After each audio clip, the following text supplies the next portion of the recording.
संस्कृत पढ़ देंगे, उसके बाद हम हिंदी का अर्थ सुनाएंगे।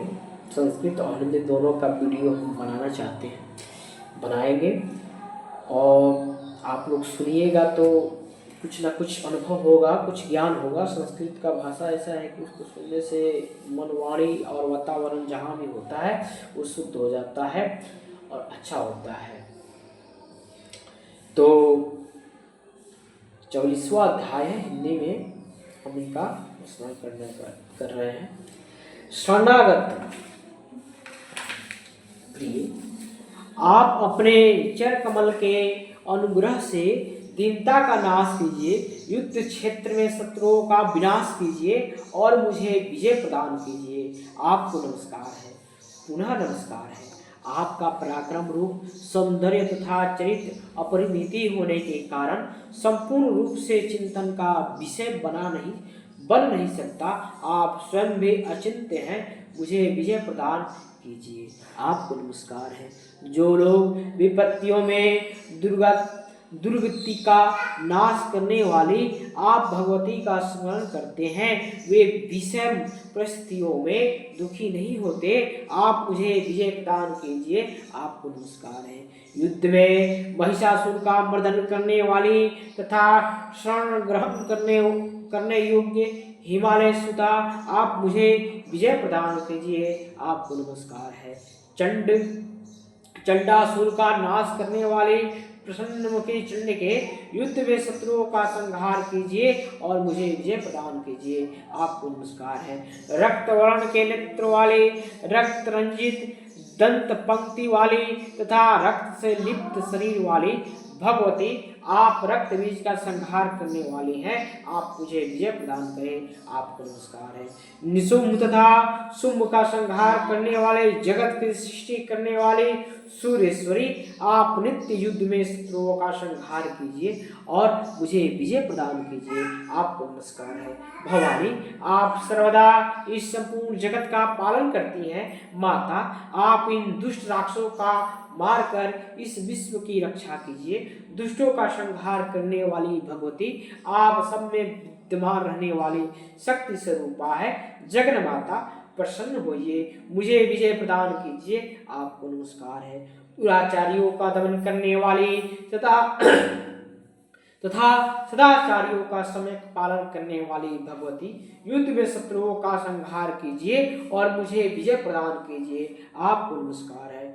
शरणागतों का दुख दूर करने वाले, कल्याण प्रदान करने वाले जगन माता कत्यायनी, युद्ध में मुझे विजय प्रदान कीजिए और भय से सदा रक्षा कीजिए।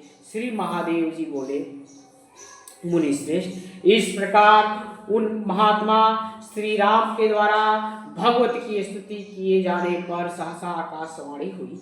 रघुश्रेष्ठ, आप भय मत कीजिए, शीघ्र ही आप महाबलशाली और पराक्रमी राक्षसों को मारकर लंका को जीतेंगे।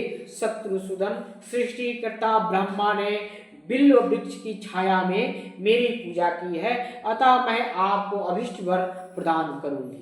मुनि श्रेष्ठ, इस प्रकार के आकाशवाणी सुनकर रघुश्रेष्ठ श्री राम अपनी विजय को सुनिश्चित समझने लगे। इस प्रकार भगवान श्री राम के सोचते ही सोचते कुछ समय में राक्षसों के साथ महाबलशाली कुंभकर्ण युद्ध भूमि में आ गया। उसकी घोर गर्जना से वन और पर्वत सहित संपूर्ण पृथ्वी कांपने लगी तथा समुद्र विशुद्ध हो उठा।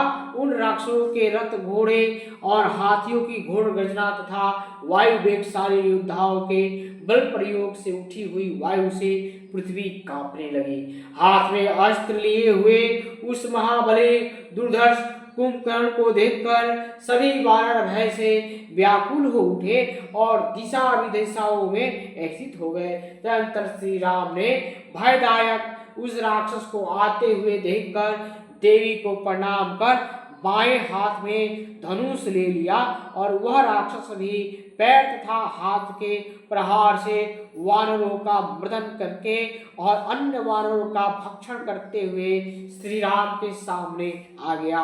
वह बलवान राक्षस भी द्रुआदल के समान अभाव वाले, श्याम वर्ण वाले, राक्षसों का नाश करने वाले, महान भुजा वाले, हाथ में अस्त्र लिए हुए तथा नील कमल दल के समान नेत्र वाले, शोभ रहित अनुजन सहित रघु श्रेष्ठ को युद्ध श्रेष्ठ में देखकर युगांत काले बादल की तरह गर्जना करने लगा।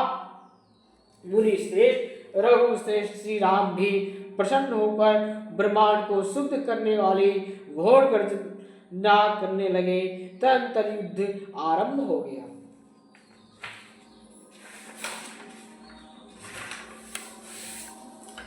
एक दूसरे पर विजय प्राप्त करने की इच्छा से छोड़े गए ब्रह्मास्त्र जलों से उन दोनों में महान युद्ध हुआ, जो देवताओं तथा राक्षसों के लिए अत्यंत दुर्गम था। संग्राम में विजय की इच्छा रखने वाले महापराक्रमी वानरों का बलशाली राक्षस सैनिकों के साथ घोर युद्ध हुआ। इति श्री महाभारत। इस प्रकार महाभागवत पुराण के अंतर्गत श्री महादेव नारद संवाद में श्री राम कुंभकर्ण युद्ध वर्णन नामक 44वां अध्याय पूरा हुआ। जय माता दी। हे माता रक्षा कीजिए। उसके बाद